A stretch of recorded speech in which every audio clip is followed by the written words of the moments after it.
What's good, YouTube, and welcome to the house. We now have the full set spoiler for the Megatins, and I think they're pretty darn good. The community is split because of how the secret rares have a lot of the value, and I don't think they're doing the math down to the ratios. I think this is a very good to buy right now. Code What's Good 5 for 5% off, and to support the channel directly will knock them down to $190. And why I like it a lot is that estimated value pulled when you look at all these great cards. I think the demand for them will get these 10s ripped open so much that in the future, these 10s will likely go up in price. But you always have a risk with that element. It's not risk-free high reward. I'm not a financial advisor. I don't know the future of what Konami will do. They could unlimited wave these 10s like they've done with others in the past, but sometimes it's a small print in the EU. Sometimes there's not an unlimited wave at all, but be aware of that risk when it comes to sitting on Megatins. But with how everything is spread, people aren't really comparing the prices right. They're comparing these to core set pull rates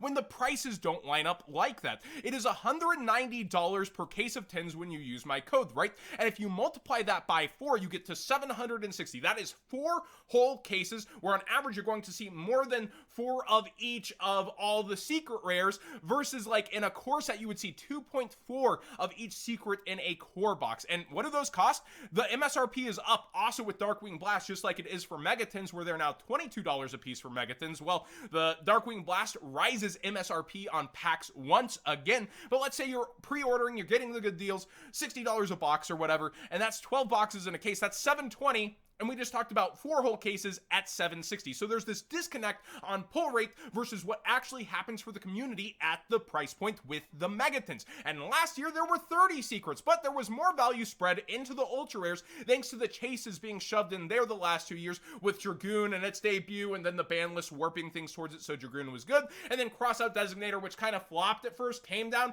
and then went back up, and also Triple Tactics Talent. So it's a different way than people are used to that have been here for just a little bit. And then you have all the Master Duel people who are new to this going, oh, they've already bumped everything because they're either returning players who don't really get how the ratios tumble down, or they're not actually looking at the math of pull rates. Yes, secrets are the hardest to pull when we're looking at them, and there are 34 of them here. So let's actually do the math on that pull rate real quick. On average, out of 36 pulls that you could have, you're going to be going at 34 total secrets. So it's 36 over 34. You will be pulling 1.058 of each secret rare because there will be the extra 2 secrets pulled. And it also is looking like early, there's no confirmation yet, that the DM era monsters may be a little short printed, so you might have extra chances at the others. And that's an interesting talking point that I actually want to get to right now.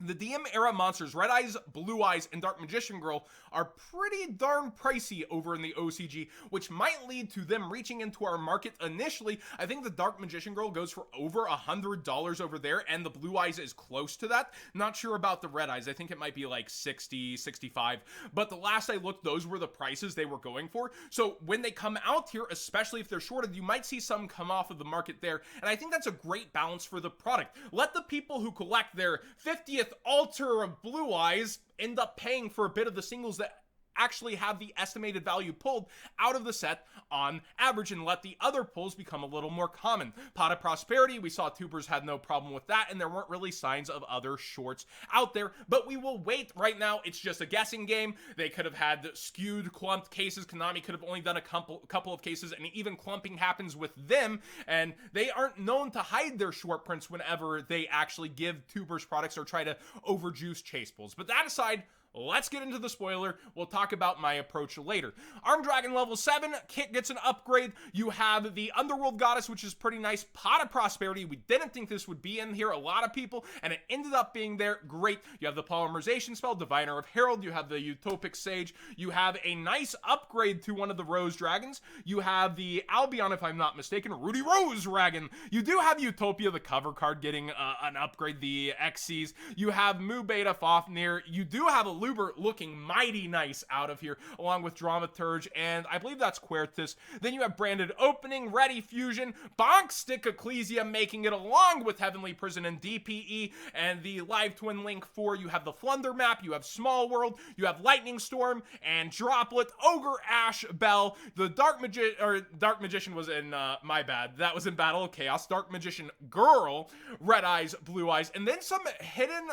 stuff came in as an import from the History Collection archive in the OCG. You have the Dual Tower, the Rainbow Dragon Trap, and also Indues of Rains. So my thoughts are this overall with the secret rares. You have so many good ones versus a, case that right now is going for 190. How are these singles going to chop up when on average people are going to see one per case? Again, clumping will happen. Some cases will be amazing, crazy, amazing pulls that you'll see YouTubers post, and others, they're going to be bums a bit. That's why I like the approach of getting sealed to keep sealed, because this is going to get ripped open a lot for these. But when all of them stack this way, somebody on Twitter was like, oh, Small World will get knocked down to just 15. Great for budget players. No, Small World is not close to a chase card in here. I could see this utility tool end up being like $5 to $7, if not maybe even cheaper, depending on the beginning, because people will be after so many other cards than just that. They'll be after the Ecclesia to tie in with Moe for Mavens. They'll be after, of course, Pot of Prosperity atop the set, which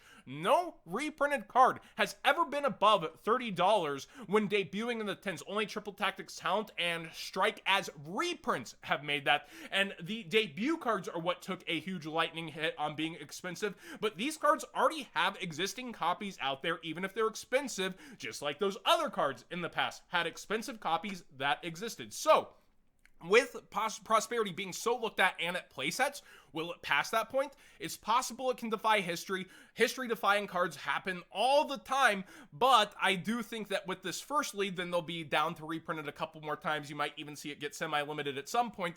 But right now, it could possibly, but with that up to MSRP, I think 35 is kind of the stretch towards it with all the competition that will happen early. Let's go to the ultras that people are a bit sag out of, and I'm actually going to start at the bottom with the good three. Nibiru, Dark Ruler No More, and Dimension Shifter coming from the Gold Sark Megatins into here. Nibiru already had a reprint. Dark Ruler No More already had multiple reprints. Nice to see Shifter in here, which I believe was actually scheduled for a structure deck, if I'm not mistaken. You see more of the History Archive stuff like the Zero Max, as well as the new God card support, which people are actually very excited for and could give some casual value down here. People underestimate this kind of stuff when it's done somewhat well in the past. I like the upgrade to Scrap Raptor up top. You have Arm Dragon level 10, Machinist Sniper, you have Mirador, one of the most overhyped hand traps in history that was terrible. I told you guys about that. And then some odd-off cards here and there. Like, you actually have the Earth and Dark Ritual here in the reprint slot, and it's just not a ton of good cards. You do get Flunder cards up in here, as well as Bear Brum. Some nice choices, but overall, the Ultras are whelming. They're not overwhelming. To me, they're not underwhelming. It's nice to see some of the choices in here, but to a lot of people, they are underwhelming versus those secret slots that are so much more alluring, right?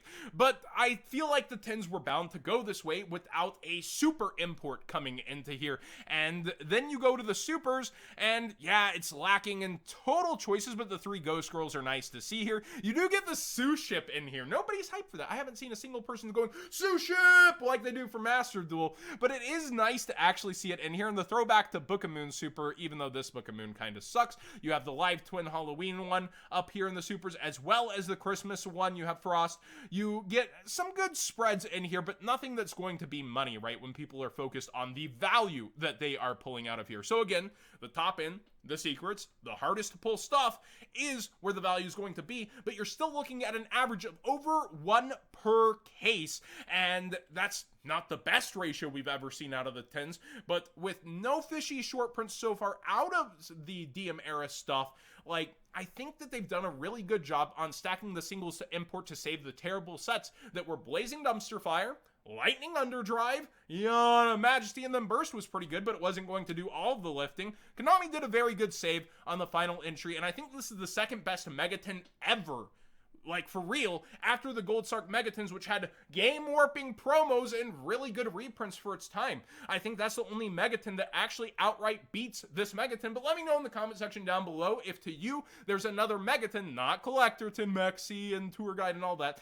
Let me know if there is another Megatin you think actually ends up beating this one. There are other reprint sets in contention, of course, like Dude, that was a slow burner. It failed at first, but then did the job and got the work done that I really liked. And I actually want to go through what's happening right now. Again, Shoutouts to Dual Daddy. If you want to go look at the entire set spoiler, he has it up over on his Twitter and provided those graphics. Crossout Designator, tanking oh so fast that I probably can refresh and it's either going to be lower or people are snapping them up. Yeah, people snapping them up at $10 now because the secret rare is an upgrade that will be coming out. Pot of Prosperity was down to 60s this morning, but back up towards 70s right now as people go, oh no, I think it'll be 50, etc. out of the 10s. But then why are you spending 70 on the OGs right now instead of waiting for them to fall out when the 10 reprints here? Diviner of Herald coming on down in price as well. You can see that TCG Direct was 30. Now there's, you know, the undercutting here. And then Ash Blossom, I was kind of staring at seeing if people would start selling their other copies